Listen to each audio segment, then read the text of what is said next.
For although you have hidden these things from the wise and the learned, you have revealed them to the childlike. Mike, when I was over at the house and had the chance to talk to all of you about getting ready for today, we didn't actually pick a gospel.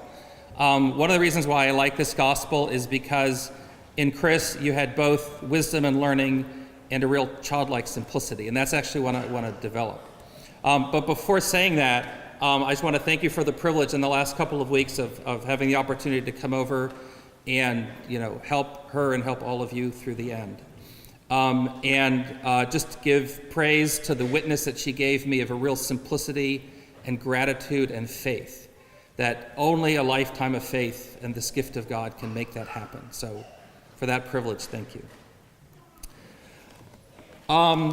St. Thomas says, so I thought for Chris, to start with St. Thomas would be a good place to start. St. Thomas's advice to homilists, to preachers, is that we preach the fruits of contemplation. So I want to take you through my process to where we are today and how basically the sermon came together on 66 headed back west from Mass and the prayers at the abortion clinic this morning. The starting point was a visit with all of you and the chance to sort of take in what you had said about Chris and her life and her gifts and her attributes and your experience of her. And the more I heard, the more overwhelmed I got and was thinking, how do you in any way capture this as a sign of the love of Christ, because the focus is our Lord. Her focus was our Lord. And try to do something useful with it. And as of waking up this morning, I had no idea where to go.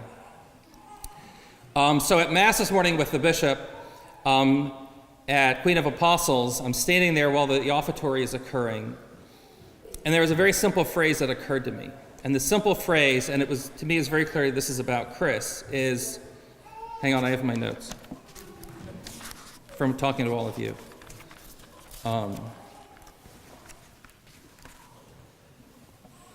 Shortest path. That was what hit me, shortest path.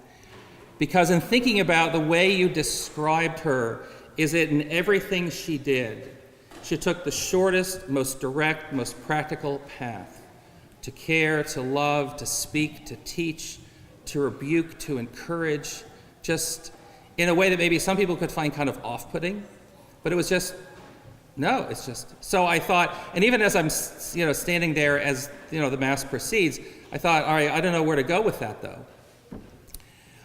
And then it sort of all came together because part of also in thinking about her is, and I can't think about Chris's passing without thinking about the passing of Father O'Kilty and Father Pilon, and especially her friendship with Father Pilon, is that in thinking and praying about them, sort of all three of them kind of came to mind. And so I want to take you through is kind of an exercise in, and since she's a philosopher, I'm allowed to use this phrase, analogous predication. Analogous predication, if you don't remember, for those of you who are alums, there's three kinds of predication. There's univocal predication, where anytime we use a word, it means the same thing. Then there's equivocal predication, which is anytime we use a word, those different uses have relatively little relationship with each other, but we just sort of throw these words around. Analogous predication is how revelation is given to us. It's how the Lord speaks to us about himself. It's a way to convey mystery. Because there's a relationship between our understanding of something and this larger, much more immense supernatural reality. And I think that's not simply true of us talking about God, but it's also a way of trying to get a handle on each other because of the depth of the mystery of each of us as a person. So a series of images came to mind about Father Pilon, Father O'Kilty, and about Chris, and kind of how they relate to each other. So I'll start with Father Pilon because I knew him the best. So in thinking about Father Pilon, the animal that came to mind, I don't mean this disrespectfully, the animal that came to mind is a grizzly bear, because he was big and he was loud and he had teeth and claws, and what I have said about him is that he's the most interesting person that I've asked a question of and have never had a conversation with, because he would just launch into whatever. So if that's the animal image, the military image, I grew up with a Marine Corps dad, so the military is something close to my heart, is that Father Pilon was like artillery fire. You give him a topic or something, he would just bombard it.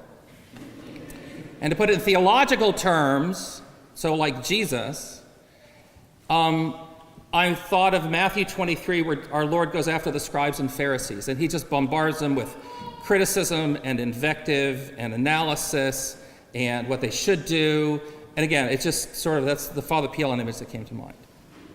I don't know if that was her experience of Father Pilon, but it was my experience of Father Pilon.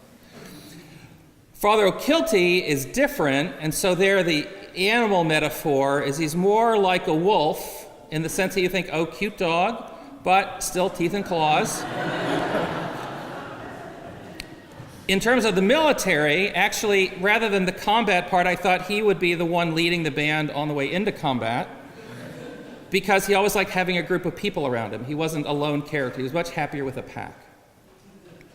And the scriptural image, or the Jesus image, is in Matthew's gospel after the conversion of Matthew. There's this vision of our Lord eating with the sinners, which drove the Jewish religious authorities nuts.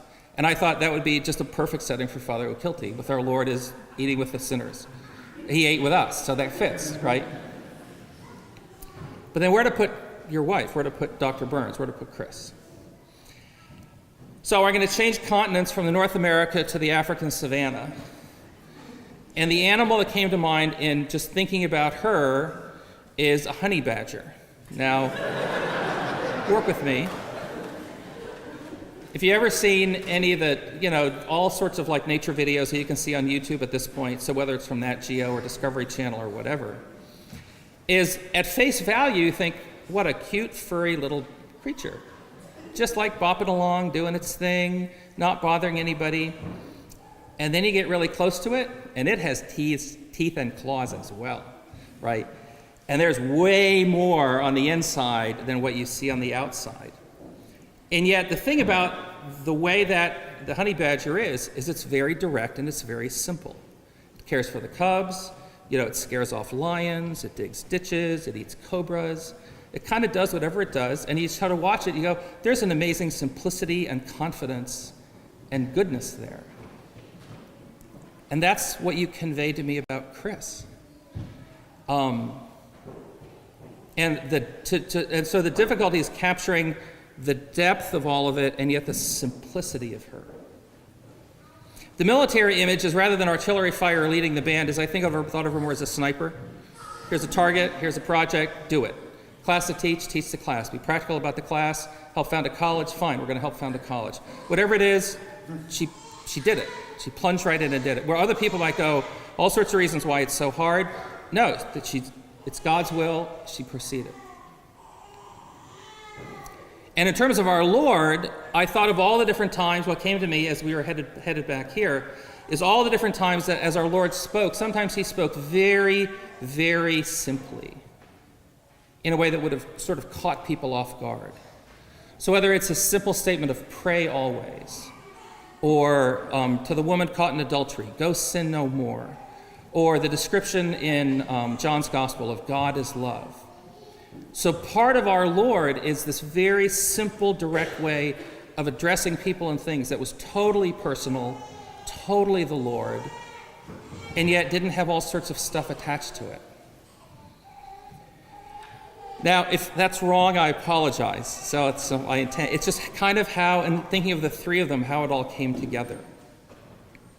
So for her experience of leaving this world, which happened just the other day, would have been to go from being surrounded by your love and your prayers to enter into the presence of our Lord. And death, we tend to associate death with sleeping. Death is a waking up experience because we're meant for eternity. We're only pilgrims here. We're made by God for eternity. So she wakes up in where she belongs, in the presence of our Lord. And what our Lord would have shown her, part of that experience that's described in the Catechism as the particular judgment, is both a combination of all of the good that our Lord accomplished through her in different people's lives, much of whom maybe only she and the Lord knew about, maybe a lot only the Lord knew about. But also if there was anything about her that wasn't perfect yet, because we need to be free of all sin and all attachment to sin in order to enter the glory of heaven and receive our reward. In a very simple way, I can see our Lord showing this to her and her going, you're right, this needs to be finished. And so that what leaves me with is homework, is our homework for today. And it's three very simple ideas, and I can't guarantee it, but it's just what I sort of can envision of Chris saying to us. The first is very simply and very directly, pray for me. No matter, it's very tempting for the dead, in terms of thinking of the dead, to just assume they're in heaven, they're fine, they're okay, and we don't pray for them. So I think her first words would be, pray for me.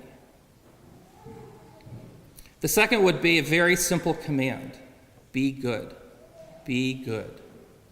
Be good to your husband, be good to your wife, be good to your children, be good to your parents, be good to your friends. Be good to be good. The third would be, in a way that only she can say in simplicity, but with all the depth of who she is I love you, I love you, I love you. And tell us, I'm okay.